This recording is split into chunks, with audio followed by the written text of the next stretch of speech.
পক্ষে? আরো জোরে বলেন, পক্ষে না বিপক্ষে? মুসলমান ভাইরা আমার, কোরআনের পক্ষে থাকবেন।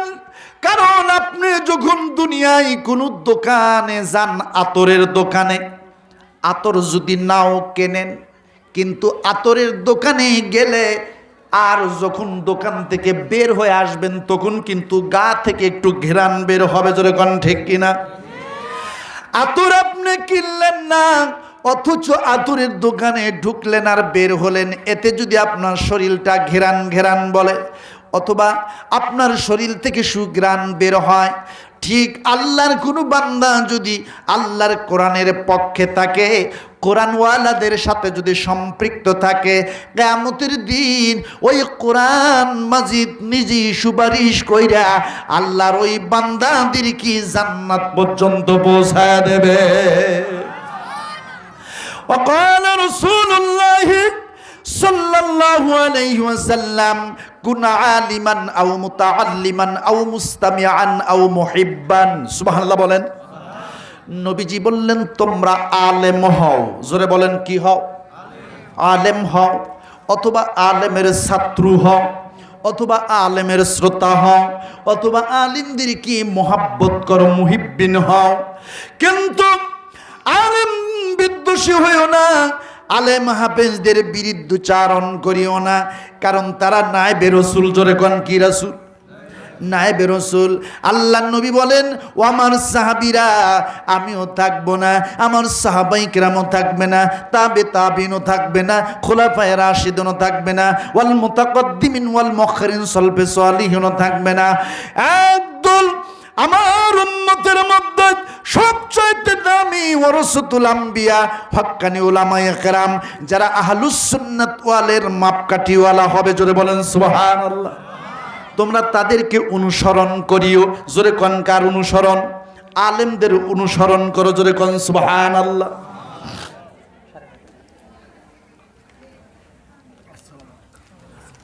একটু জিকির করি, লা ইলাহা মোহাব্বতে, লা ইলাহা। এখানে একটু মোহাব্বতে, লা ইলাহা। জি জি, আলহামদুলিল্লাহ ভালো আছি ভাই, বলেন। হ্যাঁ বলেন, ঝটপট করে বলেন।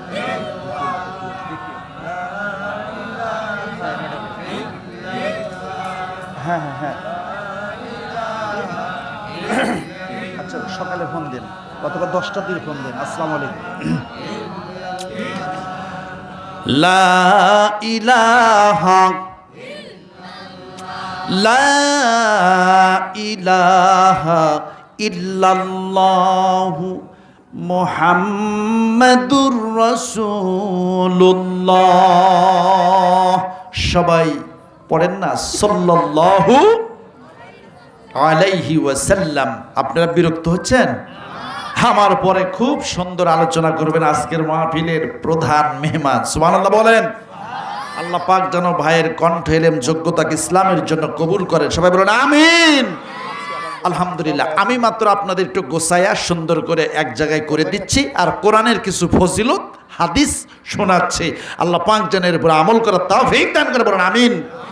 এবার একটু খেয়াল করেন, আল্লাহ রাসূল বলেন, কিয়ামতের আরশের নিচে 3টা জিনিস থাকবে। 1 নাম্বার হলো কোরআন। এটা গেল। কোরআন যদি কারুর পক্ষে যায় বা জান, তাহলে কাজ হয়ে যাবে। বিপক্ষে গেলে জাহান্নামে যেতে হবে। জোরে বলেন ঠিক কিনা? যতদিন আপনি বেঁচে আছেন ততদিন কোরআনের পক্ষে থাকবেন, কারণ কোরআন সুপারিশ করে বান্দাকে জান্নাতে নিতে পারে। জোরে কোন ঠিক কিনা? নাম্বার 2, আমানত। জোরে কোন কি? আমানত। আমানত কাকে বলা হয়? কোরআন মাজিদ প্রতিটা মুসলমানকে বছরে 2 বার অনন্তপক্ষে খতম করতে হবে। সুবহানাল্লাহ বলেন। কয় খতম? প্রতি রমজানে আল্লাহর হাবিব সাল্লাল্লাহু আলাইহি সাল্লামের তিলাওয়াত আল্লাহর জিবরাইল ফেরেশতা নিজে শুনতেন 2 বার। সুবহানাল্লাহ বললেন না? আল্লাহ নবীজি রমজান মাসে কোরআনে কারীম 2 খতম করতেন, সুবহানাল্লাহ বলেন। নবী তেলাওয়াত করতেন, জিবরাইল ফেরেশতা তেলাওয়াত শুনতেন। আল্লাহু আকবার।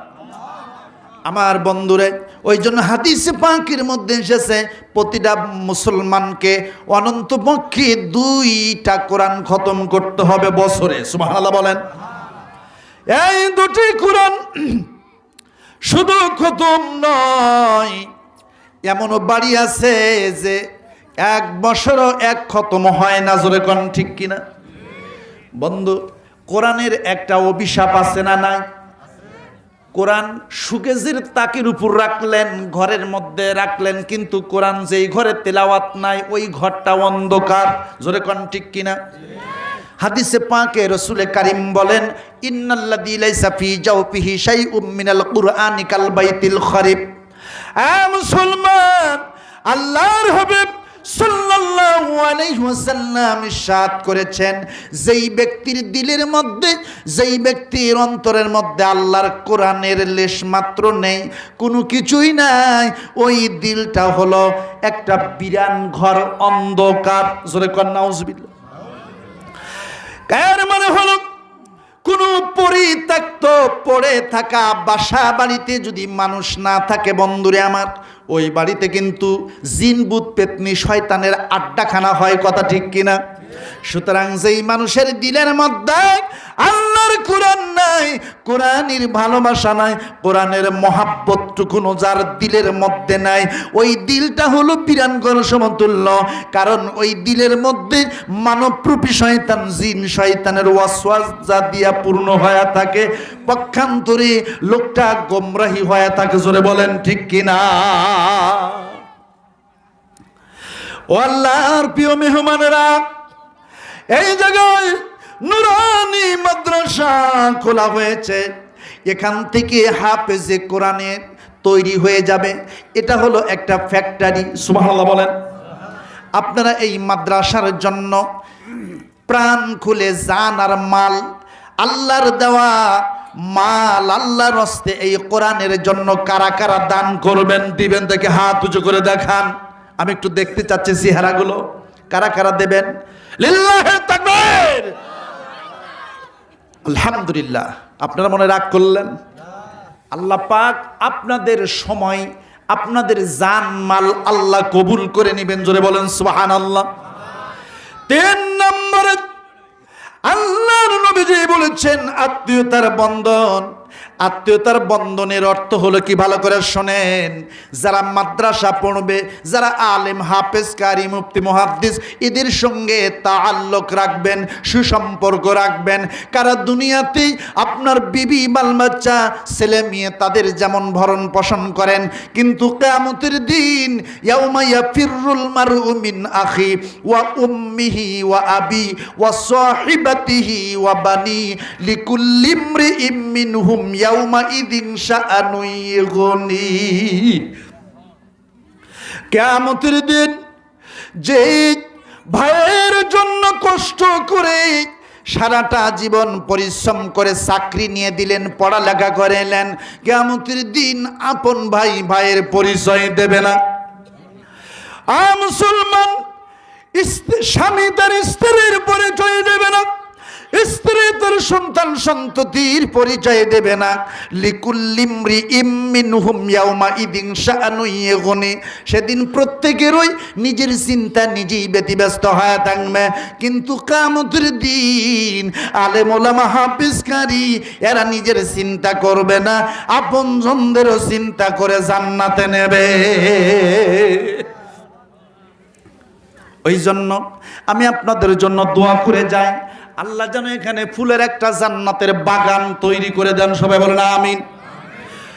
মুসলমানেরা, শুধু তাই নয়, ভালো করে শোনেন, একটা ছোট্ট ঘটনা বলি, আমি আমার আলোচনা শেষ করব। আমার ভাইয়েরা, ওই মালদ্বীপের ভিতরে দারুল আরকাম নামক একটা মাদ্রাসা ছিল, সুবহানাল্লাহ বলেন।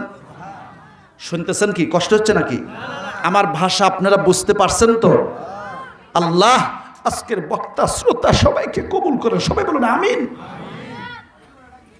বন্ধ করে দেন হুজুর। আলহামদুলিল্লাহ 9:30 পর্যন্ত, এখনো আধা ঘন্টা সময় আপনারা দেবেন তো আমাকে। এরপরে প্রধান মেহমান আলহামদুলিল্লাহ বলেন। যারা বাইরে আছেন দয়া করে সবাই ভিতরে এসে বসবেন। আল্লাহ আজকের এই প্রোগ্রাম, আজকের মসজিদ মাদ্রাসা, আপনার এই মেহমানদেরকে আল্লাহ আপনি কবুল করেন। সবাই বলেন আমিন। সবার চেহারাগুলো আল্লাহ পাক রেকর্ড করতেছেন, সুবহানাল্লাহ বলেন। ভিডিও হচ্ছে, এইগুলো কিয়ামতের দিন আল্লাহ পাক ওপেন করে দিবে। সুবহানাল্লাহ সুবহানাল্লাহ। আব্বু জানেরা, বড় ভাইয়েরা, মালদ্বীপের ভিতরে দারুল আরকাম নামক একটা মাদ্রাসা ছিল।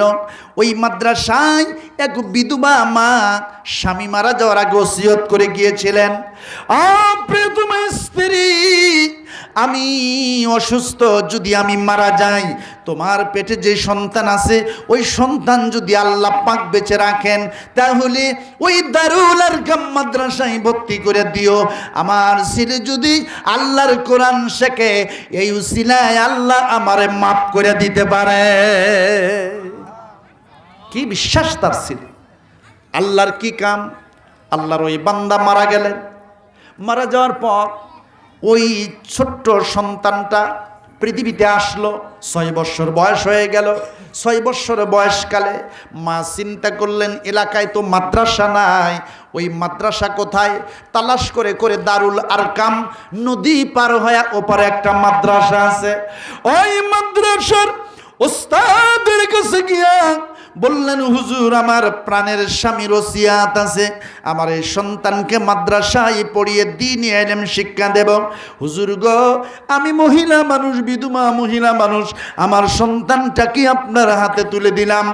আমার সন্তান যেদিন 30 পড়া কোরআনের হাফেজ হবে, ওই দিন আপনি আমার বাড়িতে পাঠায় দিবেন। সুবহানাল্লাহ বলেন। ছেলেটা ওস্তাদের হাতে তুলে দেওয়ার পরে ওস্তাদ অনেক মেহনত করে। আপনি কি মনে করেছেন হেফজ করে কোরআন মুখস্থ করা খুবই সহজ? পারবেন? সারাদিন এক আয়াতই মুখস্থ করা যাবে না, মনে থাকবে না, সেই বয়সটার আমাদের নেই। জোরে বলেন ঠিক কিনা? ছোট্ট বাচ্চাগুলো আহারে কিভাবে কষ্ট করে হেফজ পড়ে, সুবহানাল্লাহ বলে। অথচ কিছু কিছু মানুষ বলে মাদ্রাসার ছাত্ররা ফকির, কয় না, ভিক্ষা করে। এদের ফকির বলা যাবে না। আমি পটুয়াখালী দুমকিরচর বিশ্ববিদ্যালয়, বিজ্ঞান প্রযুক্তি বিশ্ববিদ্যালয়ে গত বছর একটা মাহফিলে গিয়েছিলাম।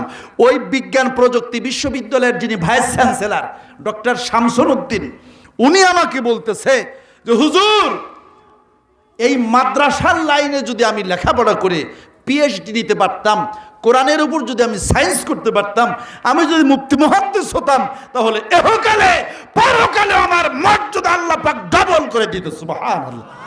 বুঝতে পেরেছেন যে আসলে দুনিয়ার এই পিএইচডি ডিগ্রির আমার কোনো মূল্য নাই। দুনিয়াতেই ক্ষণস্থায়ী জিন্দেগির মর্যাদা শেষ, আখিরাতে মর্যাদা হবে আলেম, হাফেজ, মুফতি মুহাদ্দিস, উলামায়ে দ্বীন। সুবহানাল্লাহ বলে।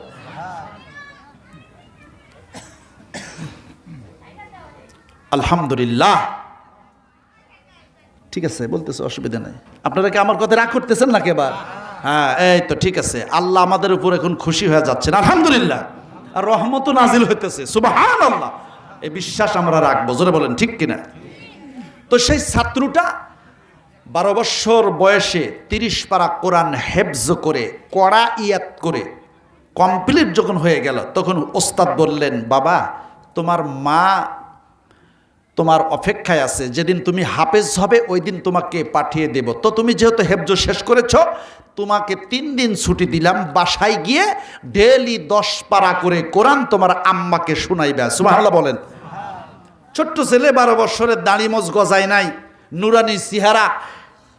তো ঠিক বিকালের দিকে মাদ্রাসা থেকে রওনা দিল। সামনে একটা নদী, এই প্রতিবন্ধকতা হলো নদী। নদীর কিনারায় এসে দেখে খেওয়াঘাটের মাঝি মাল্লা নাই, এখন পার হবে কেমনে? চিন্তা করলেন, মাদ্রাসায় যদি পুনরায় ফিরিয়ে যায় তাহলে রাত হয়ে যাবে, আবার আশেপাশে তো বাড়িঘরও দেখতে পাচ্ছি না, এখন বুদ্ধিটা কি? তখন ওই হাফেজে কোরআনের মস্তিষ্কে, দেমাগে আল্লাহ তাআলা একটা বুদ্ধি দিলেন, নদীর কিনারা ধরে হাঁটতে থাক, আল্লাহ পাক তোর ব্যবস্থা করে দিবেন। সুবহানাল্লাহ। মুসলমান, এবার ওই হাফেজ ছেলেটার নাম ছিল হাফেজ আবুল বারাকাত রহমাতুল্লাহি আলাইহি। সুবহানাল্লাহ বলেন। এই 30 পারা কোরআনের হাফেজ সাহেব নদীর কিনারা ধরে ধরে চলতেছেন। একটু সামনে গিয়ে দেখতে পেলেন একটা গ্রামের মতো, আর গ্রামের শুরুতেই একটা ছোট্ট বাড়ির ভিতর থেকে টিম টিম করে আলো জ্বলতেছে। সুবহানাল্লাহ বলেন। ওই বাড়ির দরজায় গিয়ে মাদ্রাসার ছাত্রদেরকে ওস্তাদ মক্তবে শিক্ষা দেয়, আদব কায়দাটাই মক্তবে পড়ানো হয়। সুবহানাল্লাহ বলেন। জোরে কোন ঠিক কিনা? বড়দেরকে সালাম দেয়, ছোট ছোট ছেলেরা যখন সালাম দেয়, আরে সালামটা শুনতেও ভালো লাগে। জোরে কোন ঠিক কিনা? এই হাফেজে কোরআন দরজায় গিয়ে সালাম দিলেন। ভিতর থেকে একটা বৃদ্ধা মহিলার কণ্ঠে ভেসে আসলো, কে তুমি? বলল, মা আমি হাফেজি কোরআন হাফেজ আবুল বারাকাত, আমি ওই মাদ্রাসার একজন ছাত্র। সুবহানাল্লাহ বলেন। বাবা কি চাও? বলতেছে, মা একটি রাত্রি যাপন করব, দয়া করে আমারে থাকতে দিবেন বাবা। মহিলা কর্কশ ভাষায় বলল, না, থাকার মতো আমার ঘর দরজা তেমন নেই, তুমি অন্যত্রে চলে যাও। বলতেছে, মা আমার একা একা ছোট মানুষ, যদি একটু দয়া করে থাকতে দিতেন আমার বড্ডই উপকার হতো। সুবহানাল্লাহ বলেন। এই কথা বলার পরে বৃদ্ধ মহিলা কিদি বলে, বাবারে তুই কার বাপের সন্তান, কার মায়ের সন্তান, কোথায় তোর বাড়ি, কোথায় তোর ঘর, কি তোর নাম?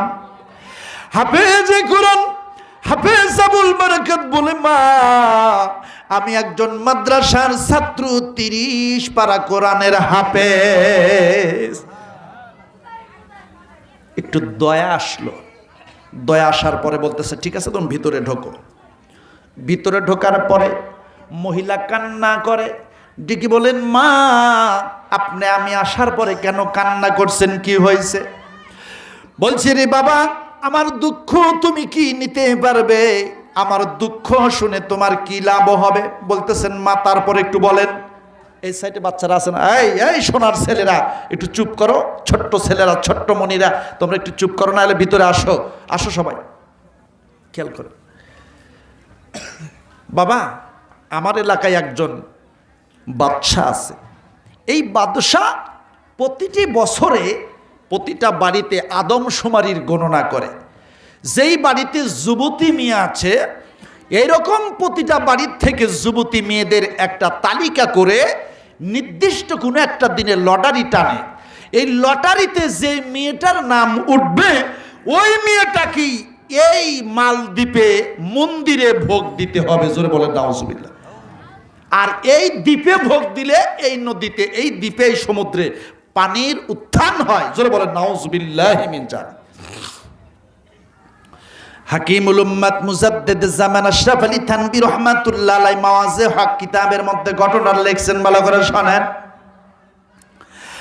এ আল্লাহর প্রিয় মুসলমান ভাইরা, কোরআনের হাফেজ দিকে বললেন, মা আপনার মেয়ের কি আজকে ওই দ্বীপে দেওয়ার তালিকায় লটারিতে নামটা উঠেছে কিনা? কয়, বাবারে আমার মেয়েটাকে গভীর রাতে পুলিশ এসে নিয়ে ওই মালদ্বীপের ওই মন্দিরে ঢুকায়া দিবে, সকালবেলায় আমার মেয়ের লাশটা এনে আমার বাড়িতে দাফন করে দিবে। জোরে কর নাউজুবিল্লাহ। চিন্তা করলেন হাফিজে কোরআন মানুষ, তা মেয়ে মানুষ, ওই মন্দিরে ভোগ দেওয়ার পরে পানি প্রবাহিত হবে সেই নদীর থেকে। এটা আবার কি? যে আল্লাহ আকাশ, যে আল্লাহ জমিন সৃষ্টি করেছে, সেই আল্লাহর বিনা হুকুমে গাছের পাতাও নড়ে না। জোরে বলেন ঠিক কিনা? রব্বিস সামাওয়াতি ওয়াল আরদি ওয়া মা বাইনাহুমার রহমান। জোরে কোন আল্লাহু আকবার। নবমণ্ডল ভ্রুমণ্ডল এই দুইয়ের মধ্যে যা কিছু আছে সব কিছুই হুকুম মানে কার? আশ-শামসু ওয়াল কমারু বিহুসবানি ওয়ান নাজমু ওয়াশ-শাজারু ইয়াসজুদান। সূর্য, চন্দ্র, বৃক্ষ, তরুলতা সব কিছুই সেজদা করে কার? সব কিছু হুকুম মানে আল্লাহর।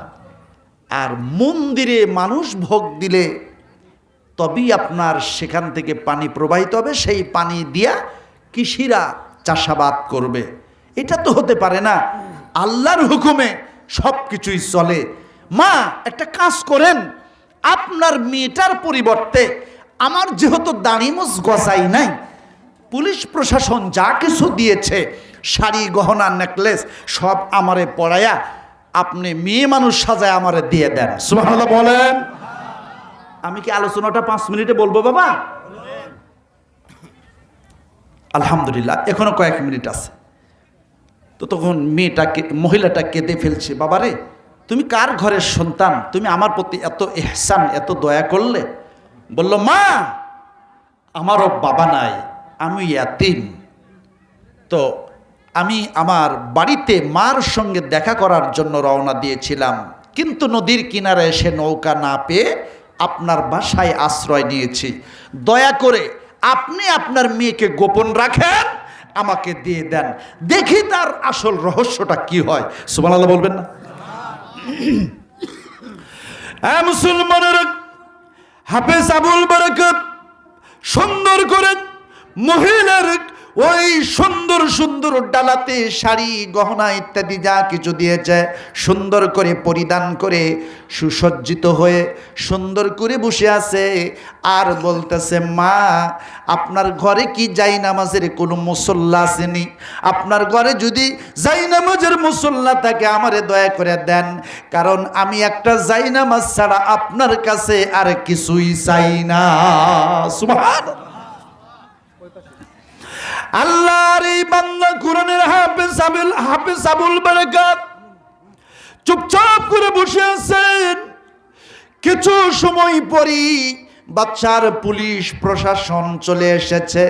এসে বলল, বৃদ্ধা মহিলা তোমার মেয়েটা সাজগুজ করে দিয়েছো কিনা? কয় হ্যাঁ। নিয়ে যাও।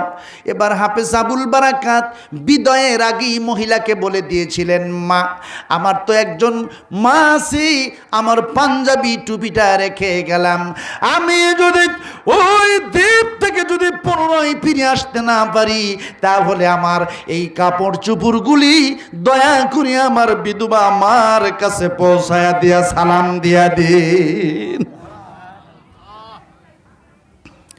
ঠিক আছে। পুলিশ নিয়ে নৌকাতে উঠে দ্বীপে চলে গেল। গিয়ে মন্দিরের দরজা খুলে 12 বছরের কোরআনের হাফেজ আবুল বারাকাতকে ভিতরে ঢুকিয়ে বাইরে তালা ঝুলিয়ে দিল। বলেন নাউজুবিল্লাহ। এমনি তো মানুষ একা একিত্বে চলতে গেলে অন্ধকার রজনীতে মানুষ ভয় করে কি করে না? আমারই এই জঙ্গল এলাকায় আসতে ভয় করলো, আল্লাহ না জানি কোন জায়গার থেকে কে এসে ধরবে, ছুরি গলার সাথে যা আছে দিয়ে দাও। কিন্তু আসলে তা না, এলাকার ভেতরে আল্লাহর ওলিরা বসবাস করে। সুবহানাল্লাহ বলেন। জঙ্গল হলে সেখানে মঙ্গল আছে, জোরে কোন ঠিক কিনা? ও আল্লাহর মেহমানেরা, হাফেজ সাহেব মন্দিরের ভিতরে প্রবেশ করিয়া অন্ধকার অমাবস্য গুটগুট রাত জায়নামাজ খানা বিছিয়া তিনি নামাজে দাঁড়িয়ে গেলেন। নামাজের ভিতরে সেজদায় পড়ে কান্না করতেছেন, ও আকাশ জমিনের মালিক, আপনি ছাড়া আমার রক্ষাকারী কেউ নাই। সুবহানাল্লাহ বলেন। হাদিসের মধ্যে আসছে, আকরাবু মা ইয়াকুনুল আবদু মির রাব্বিহি ওয়া হুয়া সাজিদুন ফাআকসিরুদ দুআ।